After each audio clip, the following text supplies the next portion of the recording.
जय श्री कृष्णा। राधे राधे दोस्तों, मैं प्रतिदिन आप लोगों को हमारे चैनल के माध्यम से लड्डू गोपाल की आश्चर्य कर देने वाली अद्भुत बिल्कुल सत्य लीला कथाओं को श्रवण कराती हूँ। आज मैं फिर से आप लोगों को लड्डू गोपाल की एक आश्चर्य करने वाली बिल्कुल सत्य लीला कथा सुनाने वाली हूँ। पर आज की यह लीला कथा घटी है इस्कॉन मंदिर में। हमारे ठाकुर जी, हमारे लड्डू गोपाल, इनकी लीलाओं का, इनकी चमत्कारों का जितना बखान किया जाए उतना ही कम है। हमारे ठाकुर जी कब किसे अपना बना ले यह कोई नहीं जानता। आज की यह लीला कथा आपके हृदय को जरूर स्पर्श करेगी। आपकी आंखें लड्डू गोपाल की प्रेम में नम हो जाएंगी। आप यह जान पाओगे कि आपके ठाकुर जी, आपके लड्डू गोपाल आपसे कितना प्रेम करते हैं। तो वीडियो को पूरा अवश्य देखिएगा। आज की यह लीला कथा हमारे साथ शेयर की है पश्चिम बंगाल में रहने वाले राहुल कुंडू जी ने। राहुल जी हमसे कहते हैं कि मेरी उम्र 26 साल है। मैं बहुत ही गरीब परिवार से हूँ। मेरे परिवार में मेरे मम्मी पापा, मेरी दादी और मैं हूँ। मेरे पापा एक छोटा सा होटल चलाते हैं जिसमें वो खाने पीने की चीजें बेचते हैं। पैसे के अभाव में मैं अपनी पढ़ाई भी पूरी नहीं कर पाया। बचपन से ही अपने पापा के साथ काम में लग गया। आजकल के बच्चे जैसे अपना हर एक शौक पूरा करते हैं, दिन भर फोन में लगे रहते हैं, मेरे पास ऐसी कोई भी सुख सुविधाएं नहीं थी। मैं सुबह उठकर प्रत्येक दिन अपने पापा के साथ काम पर चला जाता था और उनके साथ ही घर वापस आता था। पर इस बीच मुझे पूजा पाठ, भक्ति, यहाँ तक कि लड्डू गोपाल के बारे में भी कुछ भी पता नहीं था।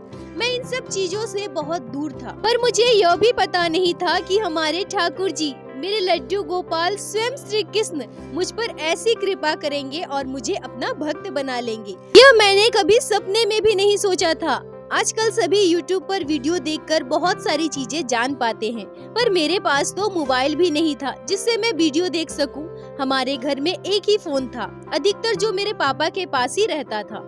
एक दिन की बात है, दुकान से दोपहर में घर आने के बाद खाना पीना खाकर मैं अपने पापा के साथ लेटा हुआ था। तभी मेरा मन हुआ कि मैं पापा का मोबाइल लेकर कुछ वीडियो देखूं। मैं अपने पापा से फोन मांगकर वीडियो देखने लगा।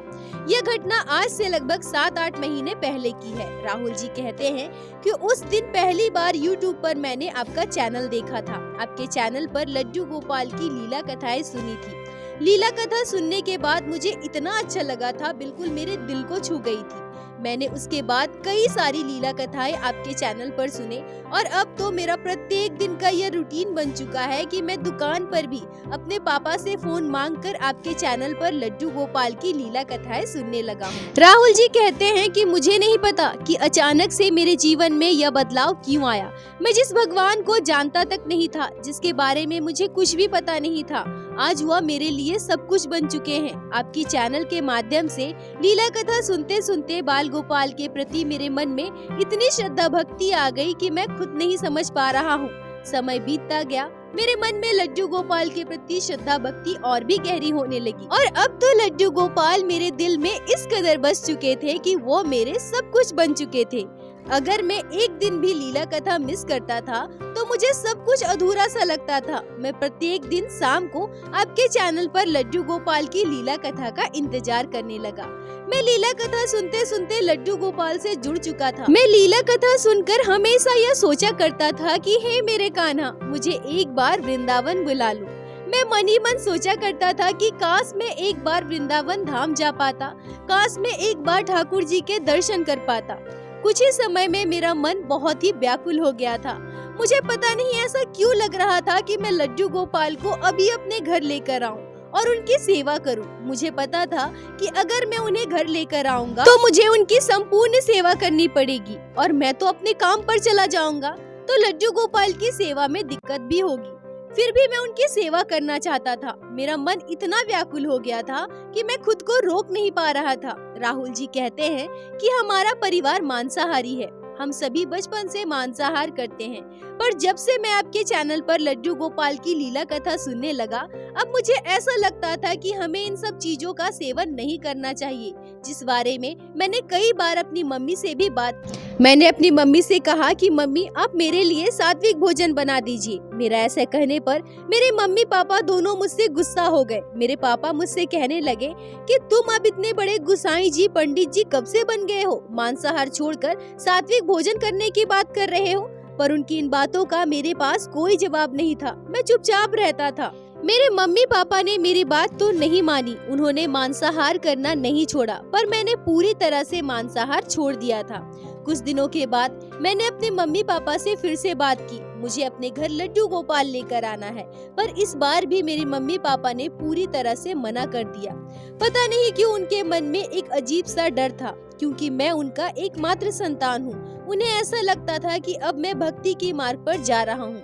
मैंने अपनी मम्मी पापा को बहुत समझाया कि मुझे लड्डू गोपाल की सेवा करनी है, पर वो नहीं माने। फिर मैंने एक दिन बिना किसी से पूछे, बिना किसी को कुछ बताए, लड्डू गोपाल को अपने घर लेकर आ गया। लड्डू गोपाल हमारे घर आने से मेरे मम्मी पापा बहुत ज्यादा गुस्सा हो गए थे और उन्होंने उस दिन मुझे खूब डांटा था, पर मुझे उनकी डांट का कोई भी असर नहीं हुआ। मैं तो उल्टा खुश हो रहा था। मैं मन ही मन सोच रहा था कि चाहे जो भी हो, अब तो बाल गोपाल हमारे घर आ चुके हैं, अब मैं उनकी सेवा कर सकता हूँ। मैं सुबह जल्दी उठ जाया करता था और लड्डू गोपाल का स्नान श्रृंगार करके उन्हें भोग लगा देता था। उसके बाद मैं अपने पापा के साथ दुकान जाया करता था। ऐसे ही लगभग 1 महीने और बीत गए। लड्डू गोपाल से मेरा जुड़ाव और भी गहरा हो गया। अब मैं हमेशा बस यही सोचा करता था कि काश मैं एक बार वृंदावन जा पाता, ठाकुर जी के दर्शन कर पाता। पर सच में हम जैसे गरीब लोगों के लिए वृंदावन धाम जाना लगभग असंभव है। और ऊपर से मेरे मम्मी पापा का भी सहयोग नहीं था, ना मेरे पास इतने पैसे थे कि मैं वृंदावन धाम जा सकूं। फिर मैं आपके चैनल पर प्रत्येक दिन लड्डू गोपाल की लीला कथाएं और भी सुनने लगा। फिर मुझे आपके एक वीडियो के जरिए ही पता चला कि पश्चिम बंगाल में ही एक इस्कॉन मंदिर है।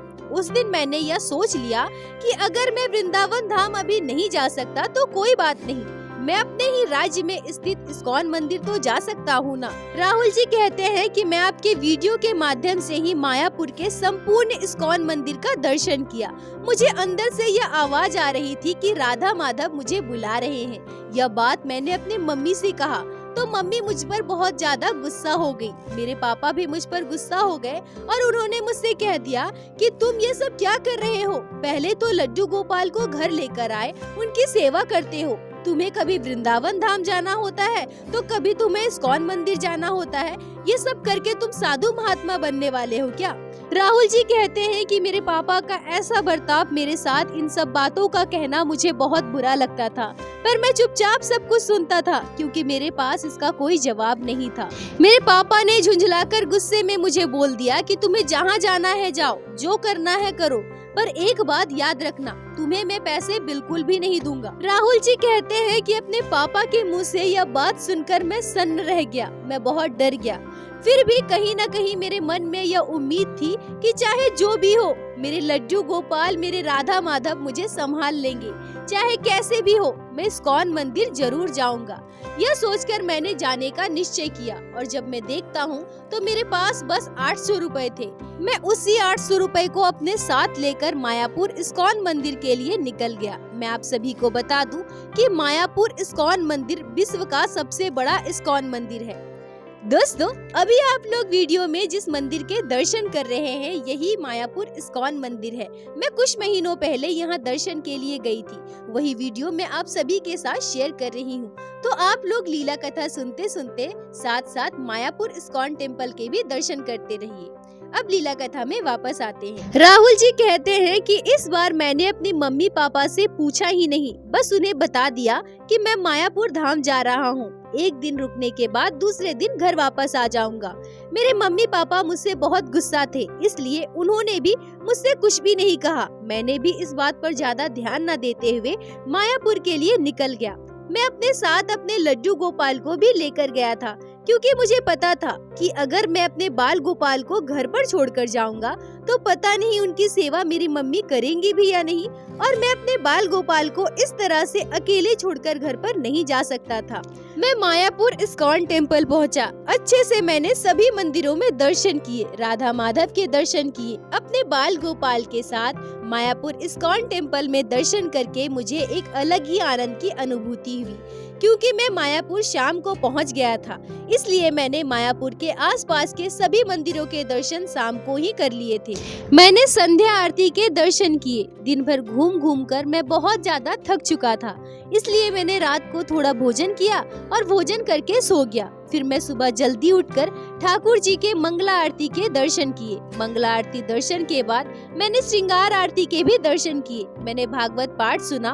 मैं अपने बाल गोपाल को भी स्नान करवा के उन्हें सुंदर सा श्रृंगार करवाया, उन्हें भोग लगाया और अपने साथ ही लेकर घूम रहा था। सुबह के सारे आरती दर्शन करने के बाद, मंदिरों में दर्शन करने के बाद मुझे बहुत जोरों की भूख लगी थी। मैंने सोचा कि पहले जाकर कुछ खा लेता हूँ। देर न करते हुए मैं खाने के लिए जाने लगा, पर जैसे ही मैंने अपनी जेब में हाथ डाली, मेरे पास बस 300 रुपए थे। मैं सोचने लगा कि अभी अगर मैं इन पैसों को खाने में खर्च कर देता हूँ तो मैं घर कैसे जाऊँगा। घर जाने के लिए मेरे पास पैसे ही नहीं बचेंगे।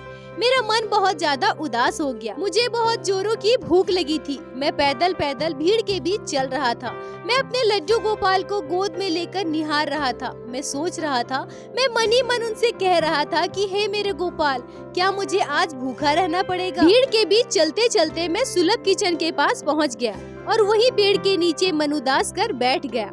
मुझे कुछ भी अच्छा नहीं लग रहा था, क्योंकि मैंने रात को भी भरपेट खाना नहीं खाया था। मुझे बहुत जोरों की भूख लगी थी और मैं मन ही मन सोच रहा था कि मैंने आपके किसी वीडियो में देखा है जिसमें आपने ही कहा है कि भगवान कभी अपने भक्तों को अपने दरवाजे में भूखा नहीं रहने देते। फिर आज मेरे साथ ऐसा क्यों हो रहा है? क्या मैं आज ठाकुर जी की नगरी में आकर, इतने बड़े इस्कॉन मंदिर में आकर भूखा रह जाऊंगा? मैं अपने बाल गोपाल को गोद में लेकर उनकी तरफ निहार रहा था। ये सारी बातें मन में सोच सोच कर मेरी आंखें नम हो रही थी। पेड़ के नीचे मैं उदास होकर बैठा था। तभी मेरे जीवन में एक आश्चर्य करने वाली घटना घटती है, जिसे आज मुझे आप सभी को बताते हुए पूरे शरीर के रोंगटे खड़े हो रहे हैं। राहुल जी कहते हैं कि मैं मन उदास करके पेड़ के नीचे बैठा था। तभी एक भैया जी आकर मेरे पास बैठते हैं। भैया जी मेरे लिए बिल्कुल ही अपरिचित थे, पर उनका स्वभाव इतना अच्छा, सरल और मिलनसार था कि कुछ ही देर बात करते करते उनसे मेरी अच्छी दोस्ती हो गई, जो मैं खुद भी समझ नहीं पाया। वो मेरी गोद में बाल गोपाल को देखकर बहुत ही प्रसन्न हो गए और मुझसे कहने लगे कि ये आपके ठाकुर जी हैं, आप इनकी सेवा करते हैं। अरे वाह, आपके लड्डू गोपाल तो बड़े ही प्यारे हैं। क्या मैं आपके बाल गोपाल को एक बार अपनी गोद में ले सकता हूँ? मैंने भी खुशी खुशी अपने बाल गोपाल को उनकी गोद में दे दिया। थोड़ी देर मेरे बाल गोपाल के साथ खेलने के बाद, उन्हें लाड लड़ाने के बाद, वो मेरे लड्डू गोपाल को मेरे गोद में वापस दे दिए। तभी अचानक उनके मोबाइल पर एक कॉल आता है। उन्होंने मुझसे कहा कि भाई अब तुम बैठो, मुझे घर जाना है। यह बोलकर वो जाने लगे। तभी थोड़ी दूर जाने के बाद वो दोबारा दौड़कर मेरे पास वापस आ गए और मुझसे कहा कि भाई तुमने कुछ खाया है? मैंने सिर हिलाकर उनसे कहा कि नहीं, मैंने कुछ भी नहीं खाया। तभी उन्होंने अपने जेब में हाथ डाली और मुझे एक कूपन निकाल कर दिया और मुझे कहा कि ये लो, अभी 10 बज रहे हैं, तुम इस कूपन को लेकर सुलभ किचन की लाइन में जाकर खड़े हो जाओ। थोड़ी देर के बाद इस कूपन को दिखाकर तुम्हें भोजन मिल जाएगा। राहुल जी कहते हैं कि उस भैया ने मुझसे कहा कि आज मैंने सोचा था कि मैं यहीं इस्कॉन टेम्पल में सुलभ किचन में प्रसाद ग्रहण करूंगा, पर आज यह संभव नहीं हो पाएगा क्योंकि मेरी पत्नी ने मेरे लिए 56 भोग बनाए हैं। यह कूपन तुम रख लो और तुम ही प्रसाद ग्रहण कर लेना। राहुल जी कहते हैं कि मैं उन भैया की बात को सुनकर हैरान रह गया। उन्होंने अपना कूपन मुझे दे दिया। मैं उनकी तरफ हैरान होकर देखने लगा। तभी वो भैया मुझसे जो कहते हैं उसे सुनकर मैं और भी हैरान रह गया। वो भैया मुझे कहने लगे कि आपको देखकर ऐसा लगता है कि आप यहाँ मायापुर के नहीं हैं, आपको यहाँ का कुछ भी नहीं पता। मैं आपको बता दूं कि यहाँ से थोड़ी दूर और आगे जाने पर आप किसी से भी पूछ लेना कि अन्नदान किचन कहाँ पर है। वहाँ पर आपको दोनों पहर का भोजन मिल जाएगा, वो भी बिना मूल्य। आप वहाँ भोजन ग्रहण कर सकते हैं। राहुल जी कहते हैं कि मुझसे यह बात कहने के बाद भैया की चेहरे में एक अलग ही तेज, एक अलग ही मुस्कान था। वो मुस्कुराकर मुझसे कहने लगे कि अब तो आपको यहाँ रुकने में कोई दिक्कत नहीं है ना, आप जब तक चाहे यहाँ मायापुर धाम में रुक सकते हैं। आपका जब तक दिल चाहे मायापुर धाम में रुकिए, अच्छे से दर्शन कीजिए, उसके बाद घर वापस चले जाना। यह कहकर वो भैया मेरे हाथ में वो कूपन पकड़ा देते हैं और मुस्कुराकर वहाँ से चले जाते हैं और जाते हुए एक बार उन्होंने फिर से मेरे बाल गोपाल की ओर देखा, मुस्कुराकर मेरे बाल गोपाल को स्पर्श किया और वहाँ से चले गए। मैं भी उस कूपन को लेकर सुलभ किचन की लाइन में लग गया और उस दिन मैंने भरपेट भोजन प्रसाद ग्रहण किया। दोस्तों, आप सभी को बता दूं कि मायापुर इस्कॉन टेम्पल में प्रसाद ग्रहण करने के लिए कूपन कटाया जाता है, जिसकी अलग अलग कीमत होती है। कूपन खरीदने के बाद जब आप प्रसाद ग्रहण करने के लिए लाइन में लगेंगे तो उसके बाद कूपन दिखाकर आपको प्रसाद दिया जाएगा। राहुल जी कहते हैं कि उस दिन मैं प्रसाद ग्रहण करते करते अपने आंखों के आंसू को नहीं रोक पा रहा था। मेरे दोनों आंखों से आंसू लगातार बह रहे थे, क्योंकि इस समय तक मैं यह समझ चुका था कि वो और कोई नहीं, लड्डू गोपाल थे। ठाकुर जी स्वयं थे, मेरे राधा माधव थे। क्योंकि अगर वह ठाकुर जी नहीं होते तो वह मेरे मन की बात कैसे जान पाते, मेरे मन में क्या दुविधा चल रही है, क्या बातें चल रही है, ये सारी बातें उन्हें कैसे पता होता। वो मेरे हाथ में कूपन पकड़ाकर जा सकते थे, पर उन्होंने मेरे कुछ बताए बिना ही मेरे मन की स्थिति को कैसे जान गए। मेरे मन में चल रहे सारे सवालों के जवाब उन्होंने क्यों दिए, उन्होंने क्यों मुझे समझाया कि मुझे निःशुल्क भोजन कहाँ मिलेगा, मुझे कहाँ रहना है, कहाँ खाना है, कैसे दर्शन करने हैं। ये सारी बातें मेरे श्री हरि, मेरे लड्डू गोपाल के अलावा और कोई नहीं जान सकता। राहुल जी कहते हैं कि प्रसाद ग्रहण करने के बाद मैं सीधा दोबारा राधा माधव जी के मंदिर में पहुंचा। वहां मैंने फिर से अपने दोनों आंखों में आंसू लिए जी भरकर अपने राधा माधव श्री कृष्ण श्री हरि के दर्शन किए। मैंने अपने राधा माधव से उसी दिन कहा कि हे मेरे कृष्ण, हे मेरे कन्हैया, आप लड्डू गोपाल स्वरूप में हमेशा मेरे साथ रहोगे। जब तक मैं इस जगत संसार में हूँ तब तक आपकी सेवा कर सकूं, ऐसा मुझे आशीर्वाद दीजिए, मुझ पर ऐसी कृपा कीजिए मेरे प्रभु। राहुल जी कहते हैं कि यह घटना बस कुछ ही दिनों पहले की है। जब तक मैं इस लीला कथा को आपके चैनल में सभी के साथ शेयर नहीं करता तब तक मुझे सुकून नहीं मिल सकता था, क्योंकि आज आपके चैनल की वजह से ही, आपकी लीला कथाओं को सुनने के बाद ही मुझे ठाकुर जी की भक्ति मिली है। और आज मेरे भगवान श्री कृष्ण श्री लड्डू गोपाल ने इतने कम समय में ही मेरे साथ इतनी बड़ी लीला की है। यह सब आपकी वजह से ही हुआ है। मैं महीनों से आपके चैनल पर दूसरों की लीला कथाएं सुनता आ रहा हूँ, पर आज मैं कृतज्ञ हूँ जो ठाकुर जी का इतना बड़ा चमत्कार मेरे साथ हुआ है, और मैं अपने साथ घटे इस चमत्कार को आज आपके चैनल के माध्यम से सभी के साथ शेयर करने का सौभाग्य प्राप्त किया हूँ। राहुल जी आगे कहते हैं कि दीदी, मैं ठाकुर जी के साथ साथ आपका भी धन्यवाद करना चाहता हूँ, क्योंकि आज आपकी लीला कथाओं को श्रवण करने की वजह से ही मुझे मेरे लड्डू गोपाल मिले हैं, मुझे ठाकुर जी की भक्ति मिली है। तो दोस्तों, मैं राहुल जी से भी यही कहना चाहूंगी कि आप जैसे भक्तों के मुंह से ठाकुर जी हमारे लड्डू गोपाल की लीला कथाओं को सुनकर मैं खुद को धन्य महसूस करती हूँ। जिस तरह से मंदिरों में जाकर ठाकुर जी के दर्शन करना हमारे लिए सौभाग्य की बात है, उसी तरह से आप सभी भक्तों के मुँह से लड्डू गोपाल की लीला कथाओं को सुनना मेरे लिए बहुत बड़ी सौभाग्य की बात है। राहुल जी, आपका बहुत बहुत धन्यवाद जो आपने आज हमारे साथ भगवान श्री कृष्ण श्री लड्डू गोपाल के इस अद्भुत लीला कथा को शेयर किया, जिसको मैं हमारे चैनल के माध्यम से बाकी सारे भक्तों तक पहुंचा सकी। अपना साथ और प्यार ऐसे ही बनाए रखे। दोस्तों, देखा आपने, ठाकुर जी कब किसे अपना बना ले ये कोई नहीं कह सकता। बस आप सच्चे दिल से ठाकुर जी की भक्ति कीजिए, उन पर विश्वास कीजिए, फिर आप देखना आपके लड्डू गोपाल, आपके कन्हैया हमेशा आपके साथ है। और दोस्तों, एक बार मेरे साथ प्रेम से कहिए, बोलो बाके बिहारी लाल की जय, लड्डू गोपाल की जय, जय जय श्री राधे। दोस्तों, यदि आप लोगों को आज की यह लीला कथा अच्छी लगी हो, आपके हृदय को स्पर्श की हो, तो कृपया वीडियो को लाइक करके अपने दोस्तों के साथ शेयर अवश्य करें, जिससे बाकी भक्त भी लड्डू गोपाल की इस अद्भुत लीला कथा को श्रवण कर सके। और हमारे चैनल को सब्सक्राइब करें, जिससे प्रतिदिन आप लोग हमारे चैनल पे श्री बाके बिहारी श्री लड्डू गोपाल की लीला कथा सुन सके। दोस्तों, यदि आपके जीवन में घटी हो कोई भी चमत्कारी घटना या लड्डू गोपाल ने कभी भी की हो कोई भी लीला जिसे आप हम सभी के साथ शेयर करना चाहते हैं, तो कृपया हमें इंस्टाग्राम पे मैसेज करें।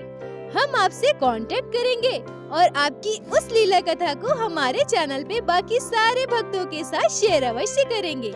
लड्डू गोपाल की कृपा आप पर और आपके पूरे परिवार पर बनी रहे। राधे राधे दोस्तों।